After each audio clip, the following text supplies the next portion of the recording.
Hello friends, आज हम बात करेंगे force and laws of motion के बारे में। फिजिक्स का ये क्लास 9th का एक बहुत ही अच्छा चैप्टर है उसके बारे में। और आज हम डिस्कस करेंगे what is force, types of force, unbalanced balanced force and unbalanced force, and about laws of motion, and what is first law of motion. इतना कुछ हम फर्स्ट पार्ट में डिस्कस करेंगे और फिर सेकेंड पार्ट में कुछ डिस्कस करेंगे और फिर कुछ थर्ड पार्ट में जो रिमेनिंग पोर्शन होगा force and laws of motion का, वो थर्ड पार्ट में डिस्कस करेंगे। तो चलिए फर्स्ट पार्ट हमारा आज का शुरू करते हैं। सबसे पहले force. What is force? Force is a physical quantity which man acts on a body produces acceleration in it. ये है हमारा डिफिनेशन। फोर्स एक फिजिकल क्वांटिटी है। सबसे पहले फोर्स एक फिजिकल क्वांटिटी है, ये आपने पढ़ा होगा। व्हाट इज फिजिकल क्वांटिटी, ये तो आपने पढ़ा ही होगा। तो सबसे पहले फोर्स एक physical quantity, force is a physical quantity. उसके बाद विच when acts on a body produces acceleration in it. अब आपने एक्सेलरेशन तो पढ़ा ही होगा, rate of change of velocity. अब देखिए कोई ये ऑब्जेक्ट है, ये कोई एक ऑब्जेक्ट है A, suppose that it is A. एक मिनट, इट इज ए, ये ए है, इसे आप ए मान लो। और मान लो इस पे कुछ फोर्स एक्ट कर रहा है, कोई फोर्स एक्ट कर रहा है जिसका कुछ मैग्नीट्यूड है।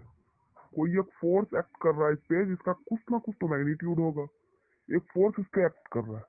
अब इस ए ऑब्जेक्ट पे एक फोर्स एक्ट कर रहा है एफ। एफ फोर्स एक एक्ट कर रहा है इस पे। देन इस पे जो एक फोर्स एक्ट करेगा तो वो कुछ ना कुछ इसमें एक्सलरेशन प्रोड्यूस करेगा। चाहे वो 1 हो, 2 हो, 3 हो, 0.1 हो, 0.2 हो, कुछ भी हो, लेकिन एक एक्सलरेशन इसमें प्रोड्यूस करेगा। That is force. Force is the physical quantity which when acts on a body produces acceleration in it. जब भी कोई ऑब्जेक्ट पे वो फोर्स एक्ट करेगा, वो उसमें एक्सलरेशन प्रोड्यूस करेगा ही करेगा। अब आप बोलोगे कोई बॉक्स रखा है, ये सरफेस है, ये सरफेस है कोई, और इस सरफेस पे कोई एक बॉक्स रखा है, ये एक बॉक्स रखा है। और इस पे जब हम फोर्स लगाते हैं, इस पे जब हम फोर्स लगाते हैं, हाथ का, हैंड का फोर्स, इसको जब पुश हम करते हैं आगे की तरफ, मान लो कोई बहुत हैवी बॉक्स है, बहुत हैवी बॉक्स है, और इस पे आपने ज्यादा फोर्स नहीं, थोड़ा सा ही फोर्स लगाया, तो ये बहुत बार ऐसा होता है ना, हैवी बॉक्स को अगर सरफेस पे रखा है जमीन पे, उसको अगर आप पुश करते हो तो वो अपनी ही जगह पे रहता है, वो मूव नहीं करता है। तो आप बोलोगे मैंने तो उस पर भी फोर्स लगाया, तो उसमें क्यों नहीं कुछ एक्सलेशन प्रोड्यूस हुआ? एक्सलरेशन उसमें प्रोड्यूस इसलिए नहीं हुआ क्योंकि फ्रिक्शनल फोर्स उस बॉक्स और सरफेस के बीच का जो है वो रोक रहा है। वो जो आप फोर्स लगा रहे हो वो उस फ्रिक्शनल फोर्स के इक्वल नहीं है, जिसके कारण उसमें कुछ कोई एक्सलरेशन प्रोड्यूस नहीं हुआ। That is force. अब समझते हैं what is types of force.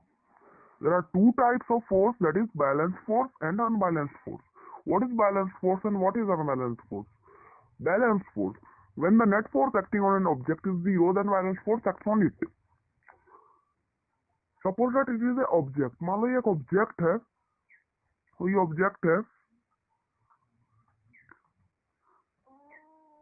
कोई एक ऑब्जेक्ट है ये, और इस पे कोई फोर्स एक्ट कर रहा है, इस पे कोई भी फोर्स एक्ट कर रहा है। एक मिनट, ये एक ऑब्जेक्ट, ये एक ऑब्जेक्ट है, और इस पे एक फोर्स एक्ट कर रहा है, कोई फोर्स, कोई भी फोर्स एक्ट कर रहा है। एक फोर्स यहाँ से एक्ट कर रहा है, एक फोर्स यहाँ से एक्ट कर रहा है, एक फोर्स यहाँ से एक्ट कर रहा है। ऊपर रहने दीजिए, यहाँ साइड में देखिए, साइड से ही दो फोर्स एक्ट कर रहे हैं। इसका भी कुछ मैग्नीट्यूड है और इसका भी कुछ मैग्नीट्यूड है। अगर ये फोर्स इस फोर्स के इक्वल है तो ये फोर्स और ये फोर्स तो कैंसल हो जाएंगे, तो इस पे क्या फोर्स बचेगा? Net force. नेट फोर्स इस पे हो जाएगा जीरो। नेट फोर्स इस पे जो बचेगा वो हो गया जीरो। सबसे पहले कुछ और समझ लेते हैं ताकि ये हमें समझने में आसानी है। कुछ और पॉइंट्स है जो समझ लेंगे तो ये पॉइंट हमारा क्लियर हो जाएगा। सबसे पहले समझते हैं फोर्स कैलकुलेट कैसे करते हैं। वैसे तो ये अभी है नहीं, ये सेकेंड लॉ ऑफ मोशन में अगले पार्ट में पढ़ेंगे। मैं आपको बता दूं कि फोर्स कैलकुलेट करने का जो फॉर्मूला होता है वो है mass of the body into acceleration produces it.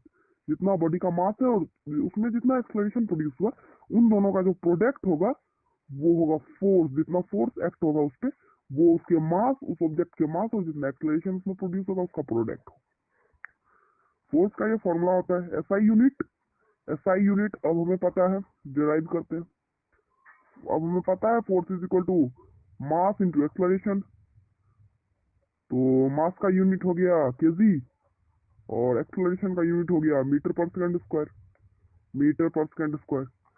तो फोर्स का जो यूनिट होगा वो होना चाहिए केजी मीटर पर सेकंड स्क्वायर। बट ये भी होता है, ये लिखा नहीं जाता है वैसे।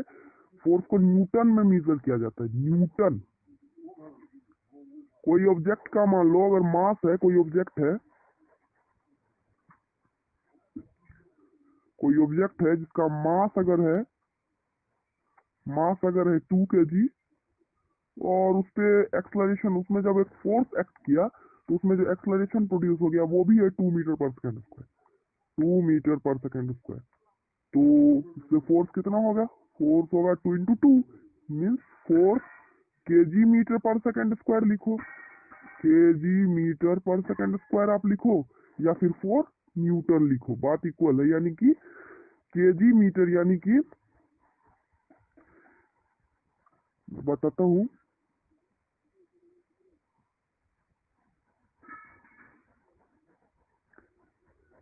केजी मीटर पर सेकंड स्क्वायर को ही न्यूटन में लिखा जाता है, न्यूटन में। अब चलिए बैलेंस फोर्स समझते हैं। अब सपोज कीजिए ये कोई एक ऑब्जेक्ट है और इस पे यहाँ से भी एक फोर्स एक्ट किया और यहाँ से भी एक फोर्स किया। डायरेक्शन देख लीजिए, डायरेक्शन इसका अपोजिट है दोनों का। ये 5 न्यूटन इस पे लगा रहा है फोर्स, और ये भी 5 न्यूटन लगा रहा है इस पे फोर्स। तो क्या होगा, इधर से भी 5 न्यूटन लगा, उधर से भी 5 न्यूटन लगा। इन दोनों के फोर्स क्या होंगे? 5 न्यूटन और 5 न्यूटन, ये दोनों कैंसल आउट हो जाएंगे। और इस पे नेट फोर्स कितना बचेगा? नेट फोर्स होगा 0, क्योंकि अपोजिट डायरेक्शन से अगर आप इसे प्लस में सपोज कर रहे हो तो इसको आपको माइनस में करना पड़ेगा। तो इस पे नेट फोर्स हो जाएगा 0, जिसके कारण ये ऑब्जेक्ट ना हिलेगा, ना एक्सलरेशन प्रोड्यूस होगा, ना कुछ होगा, क्योंकि इस पे नेट फोर्स 0 है और इसलिए ये बैलेंस हो गया। दोनों कैंसल आउट होके बैलेंस कर देंगे। चलिए अब अनबैलेंस्ड फोर्स समझते हैं। अनबैलेंस्ड फोर्स व्हेन देन, और हाँ, बैलेंस्ड फोर्स जो होगा उसमें अगर ऑब्जेक्ट है, जिस ऑब्जेक्ट पे बैलेंस फोर्स एक्ट कर रहा है उसमें ना ही एक्सलरेशन प्रोड्यूस होगा। अब तो ये रेस्ट वाली बात हुई कि जब ऑब्जेक्ट रेस्ट में रहेगा तो एक्सलरेशन प्रोड्यूस उसमें होगा नहीं। लेकिन अगर ऑब्जेक्ट मोशन में है, यूनिफॉर्म मोशन में 5 मीटर पर सेकंड से अगर ये रन कर रहा है, मूव कर रहा है 5 मीटर पर सेकंड, या किसी भी वी के वेलोसिटी से अगर ये मूव कर रहा है और ये यूनिफॉर्म मोशन में है, तो इस पे जब कोई भी ऑब्जेक्ट अगर यूनिफॉर्म मोशन में है, उस पे जब बैलेंस फोर्स एक्ट करेगा तो वो भी यूनिफॉर्म मोशन में ही रहेगा। चलिए अब अनबैलेंस्ड फोर्स समझते हैं। When the net force acting on a body is not zero and some acceleration is produced in the body, then the force acting on it is said to be unbalanced.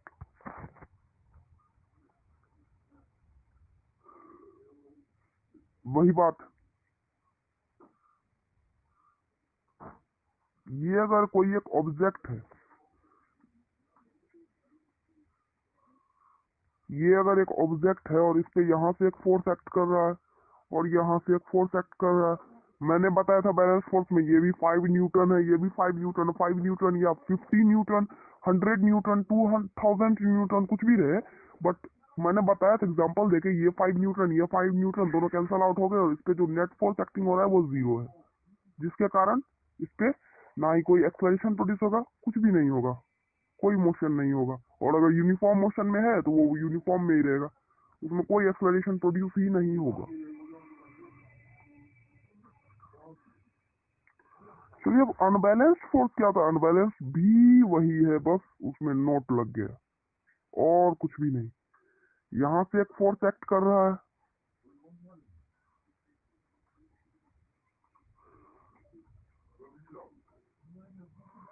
यहाँ से एक force act कर रहा है और यहाँ से एक फोर्स एक्ट कर रहा है। अब सपोज कीजिए ये 5 न्यूटन है, ये 5 न्यूटन और ये 8 न्यूटन है, ये 5 न्यूटन है और ये 8 न्यूटन है। तो यहाँ तो कैंसल आउट हो नहीं रहे, यहाँ पे तो ये ज्यादा है। इसको अगर आप प्लस में ले लो या इसी को प्लस में ले लो तो आप डायरेक्शन अपोजिट है तो इसको तो आप माइनस में लोगे। तो इस पे जो नेट फोर्स एक्टिंग होगा वो होगा 8 - 5 जो कि इक्वल होता है 3 के, यानी कि इस पे जो नेट फोर्स एक्ट होगा वो 3 न्यूटन, जिसके कारण इस पे एक बैलेंस्ड फोर्स एक्ट हो ही नहीं रहा है, अनबैलेंस्ड फोर्स एक्ट हो रहा है। जिसके कारण जिस डायरेक्शन में फोर्स एक्ट हो रहा है, जिस डायरेक्शन में नेट फोर्स जीरो नहीं है उस डायरेक्शन में ये मूव करेगा। यहाँ पर देखिए, यहाँ पे नेट फोर्स इस डायरेक्शन में, इस डायरेक्शन में, इस डायरेक्शन, ये जो ऑब्जेक्ट है ये इस डायरेक्शन में मूव करेगा, क्योंकि इस डायरेक्शन में नेट फोर्स जीरो है ही नहीं। वो 8 न्यूटन है, वो 5 न्यूटन से ज्यादा है, जिसके कारण 3 न्यूटन तो इसमें प्रोड्यूस हो रहा है ना, 3 न्यूटन तो इस पे नेट फोर्स है, जिसके कारण एक्सलरेशन इसका इस डायरेक्शन में होगा। तो चलिए अनबैलेंस फोर्स भी समझ गए। अब समझते हैं लॉज ऑफ मोशन। तो देखिए न्यूटन ने मोशन के 3 लॉ दिए, first law, second law, third law. इसमें से फर्स्ट लॉ तो हम आज ही पढ़ेंगे, सेकेंड लॉ अगले पार्ट में पढ़ेंगे और थर्ड लॉ भी अगले ही पार्ट में पढ़ेंगे। तो फर्स्ट लॉ क्या है पहले वो देखते हैं। First law of motion, according to first law of motion, the object in rest will remain in rest and the object in motion will remain in motion, uniform motion in a straight line until an unbalanced force acts on it। बहुत simple सा law दिया, बहुत simple सा law दिया। क्या दिया? तो ये अगर एक ऑब्जेक्ट है,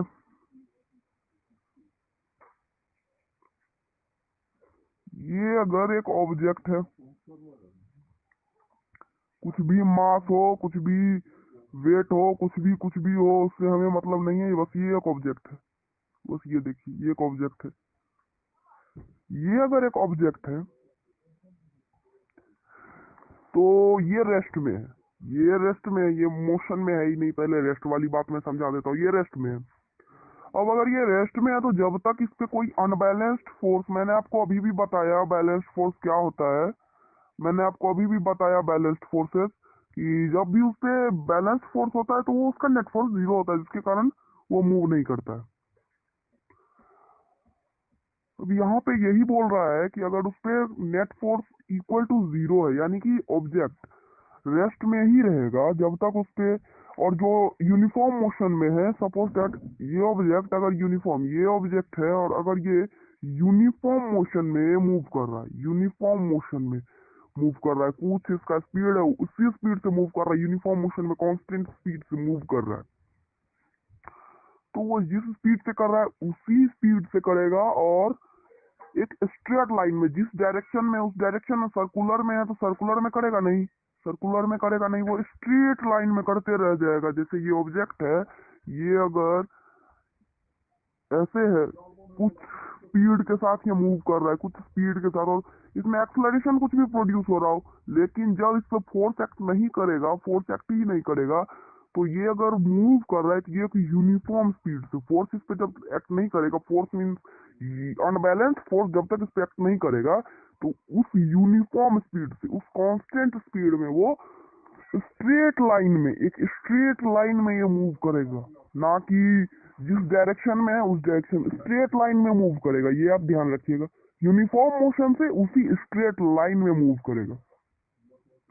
तो वही हमारा फर्स्ट लॉ बोल रहा है कि according to the first law of motion, the object in rest will remain in rest and the object in motion will remain in motion in a straight line until an unbalanced force act on it. Means अगर एक object है, इसे rest में, इस पे कोई unbalance force act ही नहीं कर रहा है, यहाँ पे आप लोग फ्रिक्शनल फोर्स हो गया, उसके बाद जितने भी फोर्सेस है, ग्रेविटेशनल फोर्स हो गया, इन सभी की बात ही नहीं हो रही यहाँ पे। वो सब भी एक फोर्स है जिसके कारण ऑब्जेक्ट मूव करता है फ्रिक्शनल फोर्स के कारण ही। जब हम बहुत सारे ऑब्जेक्ट्स पर फोर्स लगाते हैं तो वो अपना पोजीशन चेंज नहीं करता है, बट अगर आप देखोगे, अगर वो सारे फोर्सेस, ग्रेविटेशनल फोर्स और फ्रिक्शनल फोर्स, इन सभी को अगर हमारे यूनिवर्स से हटा दिया गया ना, तो ये जो ऑब्जेक्ट, इस पे अगर हम एक थोड़ा सा टच भी कर देंगे थोड़े से फोर्स के साथ, 0.0000050 जीरो और उसके बाद एक दे दोगे, उतने न्यूटन का भी फोर्स अगर हम उस पर एक्ट करेंगे ना, तो कुछ ना कुछ उसमें एक्सलरेशन प्रोड्यूस होगा। अगर सारे फ्रिक्शनल फोर्स, ग्रेविटेशनल फोर्स और जितने सारे भी फोर्स है, एयर रेसिस्टेंस, इन सभी को इस यूनिवर्स से हटा दिया जाए तो यहाँ पे हम ग्रेविटेशनल फोर्स और फ्रिक्शनल फोर्स और जितने भी फोर्सेस हैं उन सभी की बात नहीं कर रहे, उन सभी को हटा के और एक अलग एक लॉ मिला, उन सभी को हटा के लॉ दिया गया है। वो सभी जब एक्ट नहीं करे तब वो जो ऑब्जेक्ट है, अगर वो रेस्ट में है तो वो रेस्ट में ही रहेगा, वो थोड़ा सा भी मूव नहीं कर सकता है। अब बोलोगे बैलून को रख देते जमीन पे, वो तो अपने आप ही उड़ने लगता है, तो वो एयर के फोर्स की वजह से, एयर के फोर्स की वजह से वो उड़ने लगता है। एयर के फोर्स होता है, उसके कारण बहुत बार प्लास्टिक भी उड़ने लगता है, बहुत होते हैं, धूल मिट्टी और ये सब भी उड़ते हैं। तो कोई भी कुछ भी, अगर कोई भी ऑब्जेक्ट वो अगर रेस्ट में है तो वो रेस्ट में ही रहेगा, वो मूव नहीं करेगा, वो रेस्ट में ही रहेगा। और अगर कोई ऑब्जेक्ट है यूनिफॉर्म और कोई ऑब्जेक्ट है मोशन में है, तो वो यूनिफॉर्म मोशन में, जिस मोशन में, उसी मोशन में, यूनिफॉर्म मोशन, एक्सलरेशन कोई प्रोड्यूस नहीं होगा उस पर, यूनिफॉर्म मोशन में उस स्ट्रेट लाइन में मूव करते रह जाएगा जब तक कि उस पे कोई अनबैलेंस फोर्स एक्ट नहीं हो। यहाँ देखिए, यहाँ यहाँ अब देखिए, ये रेस्ट में है, रेस्ट में कोई ऑब्जेक्ट है तो वो रेस्ट में ही रहेगा जब तक उस पे, जब तक कोई ऑब्जेक्ट वो रेस्ट में ही रहेगा, उस पर कोई अनबैलेंस फोर्स एक्ट नहीं किया। डायरेक्ट समझो, अगर कोई ऑब्जेक्ट उस पर कोई अनबैलेंस फोर्स एक्ट नहीं करेगा, वो रेस्ट में ही रहेगा। जब फ्रिक्शनल फोर्स, ग्रेविटेशनल फोर्स, इन सारे फोर्सों से हटा दे तब। और अगर कोई ऑब्जेक्ट मोशन में है तो वो यूनिफॉर्म मोशन में उसी स्ट्रेट लाइन में वो जाते रहेगा, उसी स्ट्रेट लाइन में जाते रहेगा जब तक उस पर अनबैलेंस फोर्स एक्ट नहीं होगा। इतना समझ गए? अब चलिए इनर्शिया समझते, एक और term, inertia. Inertia inertia is that tendency of a body due to which it resists a change in its state। यानी कि इनर्शिया जो है, कोई भी ऑब्जेक्ट है, इनर्शिया उस ऑब्जेक्ट को वो टेंडेंसी है जिसके कारण वो जिस स्टेट में है उसी स्टेट में वो रहना चाहता है, अपने स्टेट में वो चेंज नहीं करना चाहता है। ये फर्स्ट लॉ ऑफ मोशन को गैलीलियोस लॉ ऑफ इनर्शिया भी कहा जाता है समटाइम। इनर्शिया भी वही स्टेट करता है कि कोई ऑब्जेक्ट अगर एक स्टेट में है तो वो दूसरे स्टेट में नहीं जाना चाहता, वो रेसिस्ट करता है अपने चेंज इन स्टेट को। तो इतना आप समझ गए हम। अब जो बचा है second law, third law, types of inertia, ये हम अगले पार्ट में डिस्कस करेंगे। Thank you.